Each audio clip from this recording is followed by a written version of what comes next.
જય શ્રી કૃષ્ણ મિત્રો। તો આજે આપણે જાણીશું કે માં દુર્ગાએ કયા કારણે ચંદ્રઘંટાનું સ્વરૂપ ધારણ કર્યું અને તેમની પૂજા કરવાથી કયા લાભ પ્રાપ્ત થાય છે। માતા ચંદ્રઘંટાનું સ્વરૂપ નવદુર્ગાના ત્રીજા સ્વરૂપ તરીકે જાણીતું છે અને તેઓ માતા પાર્વતીનું જ એક રૂપ છે। નવરાત્રિમાં ત્રીજા દિવસે માતા ચંદ્રઘંટાની પૂજા કરવામાં આવે છે। તેમના માથા પર અર્ધચંદ્ર છે અને તેમનો અવાજ ઘંટની જેમ પ્રગટ થાય છે, તેથી તેમને ચંદ્રઘંટા કહેવામાં આવે છે।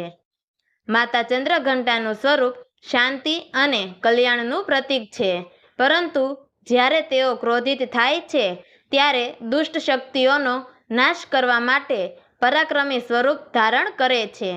માતાનું આ સ્વરૂપ સાબિત કરે છે કે તેઓ શાંતિના દાતા અને શત્રુઓના નાશક છે। તેઓ વાઘ પર સવાર છે। માતાના આ સ્વરૂપને અત્યંત શક્તિશાળી માનવામાં આવે છે અને તેમની પૂજા કરવાથી ભક્તને દુઃખ અને ભયથી મુક્તિ મળે છે। વૈદિક ગ્રંથોમાં માતા ચંદ્રઘંટાના સ્વરૂપને અત્યંત મહિમાવાન ગણાવવામાં આવ્યું છે। આ સ્વરૂપે માતાને પરાક્રમ અને શૌર્યનું પ્રતીક માનવામાં આવે છે। તેમનું સ્વરૂપ એવું છે કે ભક્તોને તેમને જોઈને જ અપ્રમેય શાંતિની અનુભૂતિ થાય છે। જ્યારે ભક્તને તેમના જીવનમાં કોઈ વિઘ્ન કે મુશ્કેલી આવે છે ત્યારે માતા ચંદ્રઘંટા તેમને તેમની તમામ મુશ્કેલીઓમાંથી છુટકારો અપાવે છે। માતા ચંદ્રઘંટા યોગીઓ અને સાધકો માટે આશીર્વાદરૂપ છે। તેમની ઉપાસના દ્વારા ભક્ત પોતાના મન અને મનોબળને શાંતિમય બનાવી શકે છે। તેમના આ સ્વરૂપથી શાંતિ અને સ્થિરતાનો અનુભવ થાય છે। શસ્ત્રોથી સજ્જ હોવા છતાં માતા ચંદ્રઘંટાનું સ્વરૂપ સંપૂર્ણ રીતે શાંત અને માયાળુ છે। માતા ચંદ્રઘંટાનું સ્વરૂપ અદ્ભુત છે અને તેનું દરેક અંગ એક વિશિષ્ટ ઉદ્દેશ્ય ધરાવે છે। તેમની 10 બાહુઓ છે, જેમાં તેઓ જુદા જુદા શસ્ત્રો ધારણ કરે છે। 10 બાહુઓમાં તેમણે ત્રિશૂળ, ગદા, તલવાર અને ધનુષબાણ વગેરે શસ્ત્રો ધારણ કર્યા છે। તેઓ વજ્ર અને કમંડળ પણ રાખે છે। તેમનો એક હાથ વરદ મુદ્રામાં છે, જેનો અર્થ છે કે તેઓ તેમના ભક્તોને ભયમુક્ત રાખે છે અને દુઃખ દર્દમાંથી છુટકારો અપાવે છે। એકવાર દુષ્ટ રાક્ષસો અને અસુરોનો આતંક આખી પૃથ્વી પર ફેલાયેલો હતો। તેઓએ રાજાઓને પરાજય કરી દીધા હતા અને પ્રજાને અત્યંત પીડા પહોંચાડી હતી। એ સંજોગોમાં દેવી દેવતાઓએ માતા પાર્વતીની પ્રાર્થના કરી કે તેઓ કોઈ પરાક્રમશાળી સ્વરૂપ ધારણ કરે અને આ અસુરોનો નાશ કરે। દેવીએ ચંદ્રઘંટા સ્વરૂપ ધારણ કર્યું અને સિંહ પર સવાર થઈ અસુરો સાથે યુદ્ધ કરીને તેમનો નાશ કર્યો। માતા ચંદ્રઘંટાની ત્રીજા દિવસની પૂજા વિશિષ્ટ મહત્વ ધરાવે છે, કારણ કે માતા ચંદ્રઘંટા શક્તિ, શૌર્ય અને શાંતિનું પ્રતીક છે। માતા ચંદ્રઘંટા તેમના ભક્તોને શાંતિ, સુખ અને ત્રાસમુક્ત જીવનનો આશીર્વાદ આપે છે। તો હવે આપણે જાણીશું કે કઈ રીતે માતા ચંદ્રઘંટાની પૂજા કરવામાં આવે છે। દિવસની શરૂઆતમાં ઘરના પૂજાના સ્થાનને ગંગાજળથી સાફ કરીને પૂજાની તૈયારીઓ શરૂ કરવી। પ્રથમ ભગવાન ગણેશની પૂજા કરીને તમામ વિઘ્નો દૂર કરવા અને પૂજામાં વિઘ્ન ન આવવા માટે પ્રાર્થના કરવી। માતા ચંદ્રઘંટાની મૂર્તિ અથવા ચિત્રને ગંગાજળથી શુદ્ધ કરીને પૂજા સ્થાને સ્થાપિત કરો। માતાની મૂર્તિ સામે કળશ સ્થાપન કરવું। પૂજા કરતા પહેલા માતા ચંદ્રઘંટાનું ધ્યાન કરવું। એ પછી ઓમ દેવી ચંદ્રઘંટાએ નમઃ મંત્રથી સ્તુતિ કરવી। ભક્તિપૂર્વક માતાના સ્વરૂપનું ધ્યાન અને મંત્ર જાપ કરવા।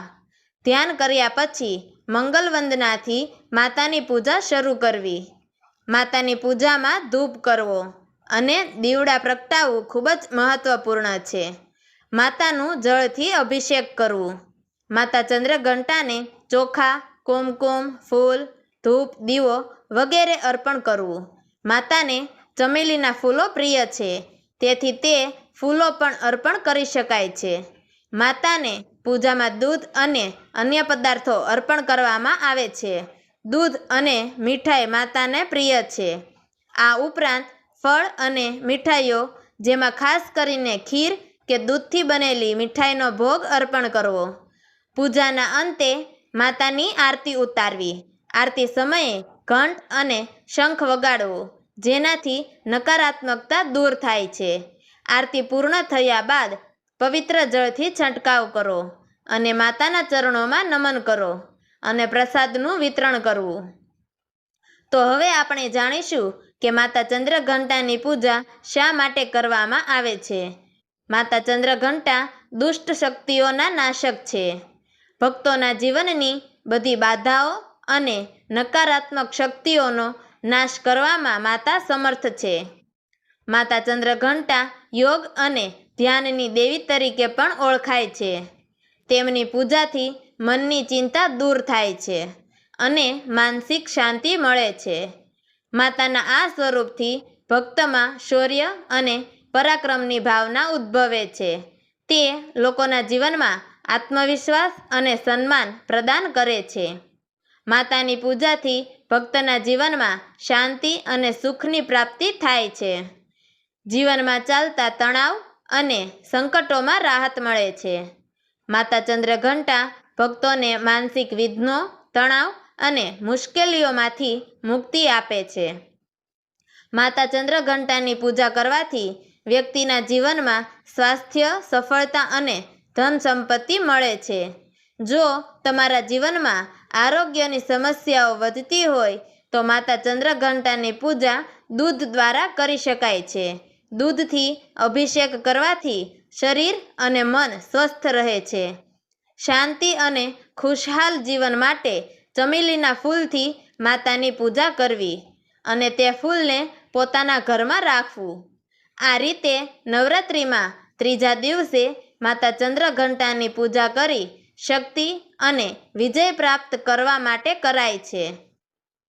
તેમના આ સ્વરૂપનું આહ્વાન યુદ્ધ અને દુષ્ટોનો નાશ કરવા માટે થાય છે. માતાની પૂજાથી ભક્તને આત્મબળ, ધૈર્ય અને વિજયની પ્રાપ્તિ થાય છે. તો મિત્રો, તમને અમારી આ વાર્તા પસંદ આવી હોય તો અમારી ચેનલને લાઈક કરજો, શેર કરજો અને નવી કહાનીઓ સાંભળવા માટે નીચે આપેલા બેલ બટનને ક્લિક કરી અમારી ચેનલને સબસ્ક્રાઈબ જરૂરથી કરજો. તો મિત્રો, અમારી આ વાર્તાને છેલ્લે સુધી સાંભળવા માટે તમારો ખૂબ ખૂબ ધન્યવાદ. જય શ્રી કૃષ્ણ. હર હર મહાદેવ.